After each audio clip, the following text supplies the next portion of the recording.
Hi everybody, welcome back to the fourth part of this double Gannet build, and in this very short video I'm going to be applying the decals to both models. Obviously I won't be applying every single decal to both models on camera, but what I will do is just show you how the decals that are provided in the Airfix kit behave.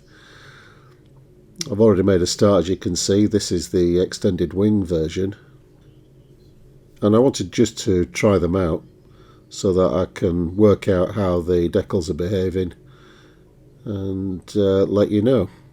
And I'm happy to report that they're going on really nicely. This is the second sheet from one of my kits.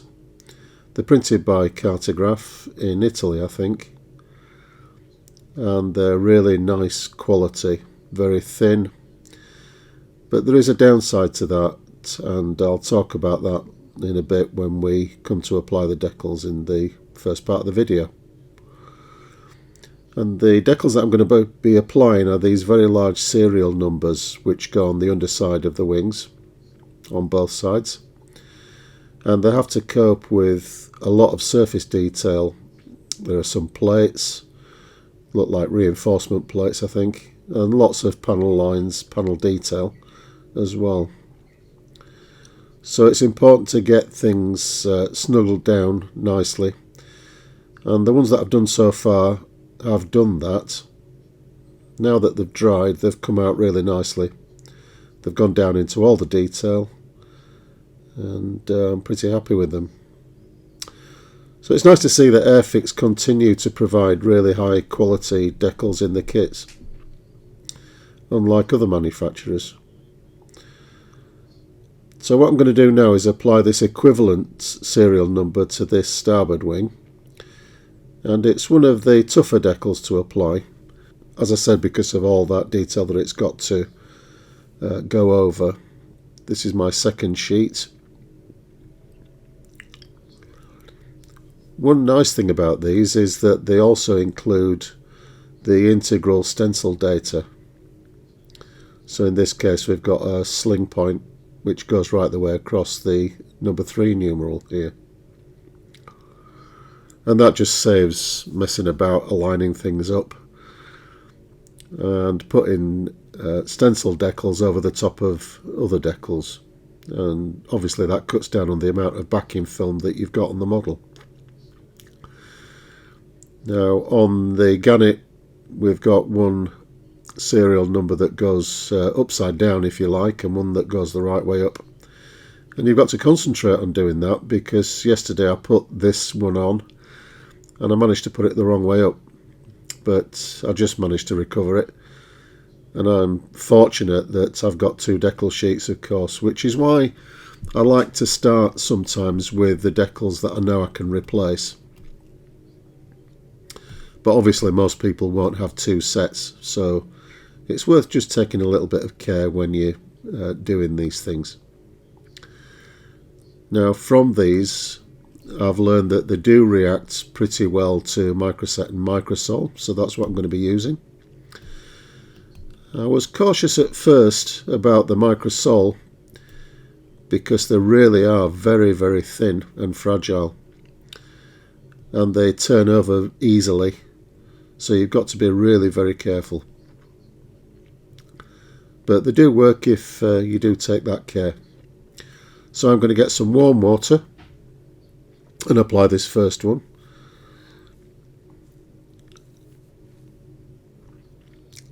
So the first piece of advice I'd offer you is to use warm water, not hot.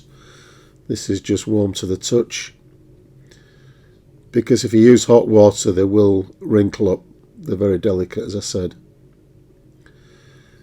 And the other thing is not to over soak them. So what we've got, maybe 10 seconds, and then they can come out. And then just on a damp towel to dry off. Meanwhile we'll get the microset ready. If you saw the third part of the video series, you might remember that I used a photocopy of the decal sheet to measure out this gap So this space here between the stripes, so it means that this should fit perfectly in position.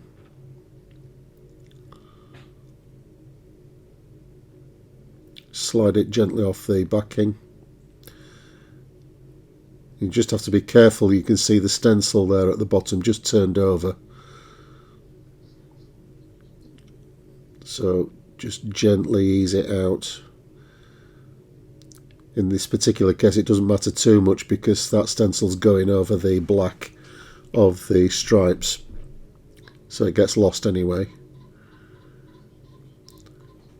As long as you don't soak these for too long, they'll grab fairly quickly. And what I've found with these is not to rush them, just let them settle down. And with a bit of microset over the top and underneath, of course, they will just start to calm down a little bit. And of course you get the grab as well. If you mess about with them too much at this stage, they'll move around and you risk twisting and stretching them. So I'm going to leave that as it is. Whilst I'm in the area, I'll also put this roundel on.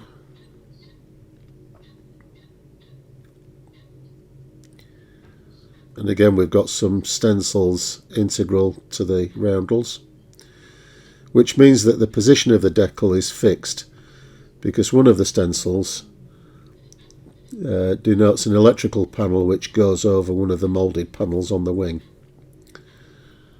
So it basically fixes the position of the roundel.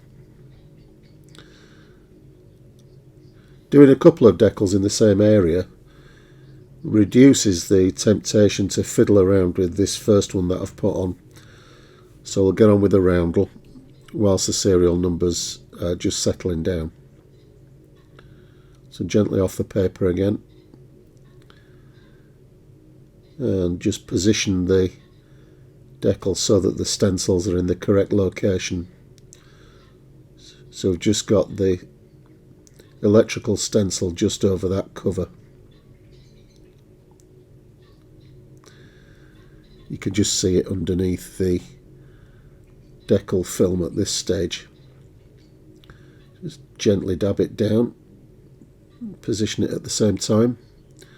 So that's starting to settle down and grab.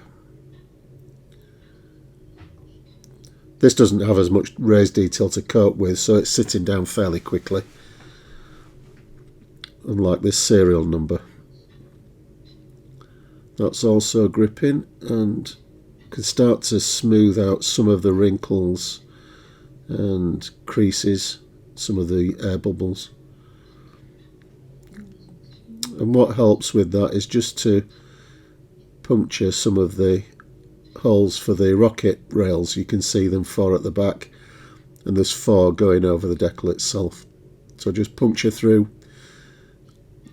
and that allows some of the air to escape. I wouldn't go near this with any microsol yet. It just needs to settle down a bit more. Just gently ease out any air that you've got under there. With these large serial numbers over so much detail, you've just got to be patient, and trust me, they will settle down eventually. They're very high quality decals in the kit. So I'm going to resist the temptation to mess about with it. I'll go for a cup of tea for 10-15 minutes, and I'm pretty sure when I come back this will have settled down and be able to smooth it out and get it really nice and flat on the surface detail. Okay, so leaving this alone for those 10 minutes, that's all it's had, and this large serial's more or less settled down into the detail. Just 1 or 2 creases, which we'll deal with in a moment. You can go back to your sharp needle and just puncture the decal film around some of these raised ribs that are just holding the decal off the surface. But obviously you've got to be very gentle, you don't want to damage the actual print. And then rather than using the paintbrush, move over to a cotton bud and just smooth down the rest with a clean cotton bud.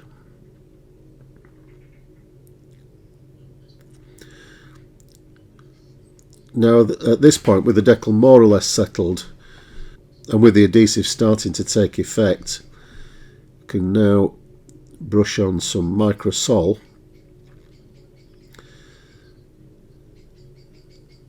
I found that the first decals that I applied needed 3 or 4 coats to get them absolutely snug down. And with the sol on, the most important thing is to leave it alone. Resist any temptation to fiddle around, because with the decals being so thin, all you'll do is stretch them, and once you've done that, you're not going to get them back into position. So again, I'll go out of the way, resist any temptation to mess around, and come back in about half an hour, see what it looks like. Now, in the end, I left this particular decal overnight, and as you can see, it's gone down into the panel lines, and it'll take a panel line wash, and it'll be consistent with the rest of the airframe. So I'll do one of the fuselage sides as well, where I did all that masking for the striped version, and just make sure that the measurement that I did is accurate and we can get the decals on. So this is the area that I'm going to be dealing with, and you'll remember that I used this photocopy sheet and cut out the roundel and the aircraft number just to check out the distances that I needed to blank out for the stripes. So hopefully, if I've got the measurements right, these 2 decals will fit accurately into that space that I've left. So get the roundel on first.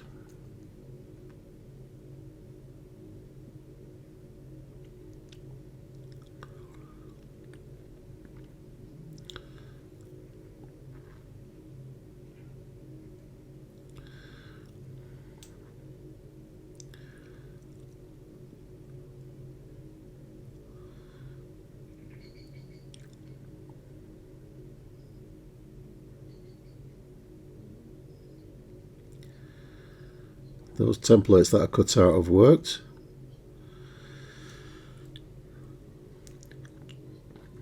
Just one thing to mention about the technique of photocopying the decal sheet when you're using them to mask like this is just to make absolutely sure that the photocopy that you get is exactly the same size as the decal.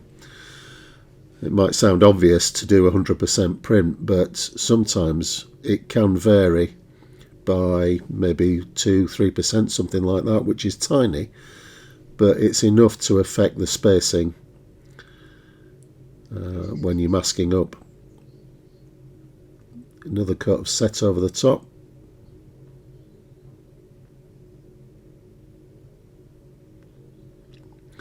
And again, just the decal mantra is to leave it alone. So I'm going to carry on with the rest of the decals. There's an awful lot, as you'll appreciate, especially over 2 airframes. There's a lot of stencils to do. So I'll do that and come back and I'll show you what it's like when that's done. Okay, so 2 days later, I've worked through all of these stencils across both models, and there must be in the region of 80 or 90 stencils on each model, something like that. I haven't counted, but it does take an awful long time to get them applied. But the quality of the cartograph decals means that if you take care with them, you're not going to run into too many problems with silvering. I think the temptation when you are applying lots of particularly stencil decals is to rush through them, try and get them out of the way, but It's worth spending a bit of time, and the quality of the decals will reward you with a really nice finish.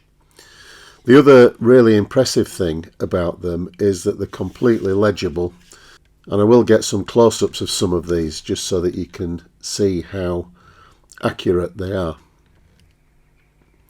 And I think it's worth spending the time. As I say, it does take a long time, but I think it's worth it because it just adds that sense of busyness to the airframe. But having said that, I'm glad they're out of the way. It did take an awful long time. One thing I would advise if you're doing this particular scheme with the stripes is to back up the roundel here with some white. I didn't do that, and I can just see some of the white stripe underneath showing through the decal. So what I'll have to do to correct that is just do a simple mask and spray in some white just to blend that in a little bit. It would have been easier just to make a mask like I did in part 3 and underpaint that with some white, and then it would have all blended in a little bit better. But apart from that, I'm pretty happy with how they've turned out, thanks in the main really to the quality of the decals provided in the kit. So the next step is to just give all these a wash down with some mild detergent. Just use some washing detergent, a very mild solution, just to get rid of any remaining decal solution or glue. And at that point I'll seal all this work in with another coat of Tamiya LP9 gloss varnish. And they'll be ready then for the next step, which is a bit of weathering. I'm not going to go overboard with these. The photographs I've got show that these airframes were fairly clean. But I will do a light panel wash and one or two bits of streaking and dirt on them here and there. So I'll do the preparation for that, and then we'll do the weathering in the next episode, which will be part 5, coming up next week sometime. So that's been quite a task doing one airframe, let alone 2. But the models are coming on, and I think we'll have these done in another couple of episodes. So thanks for joining me, everybody. Look after yourselves, stay safe, and I'll see you in a few days' time. Bye for now.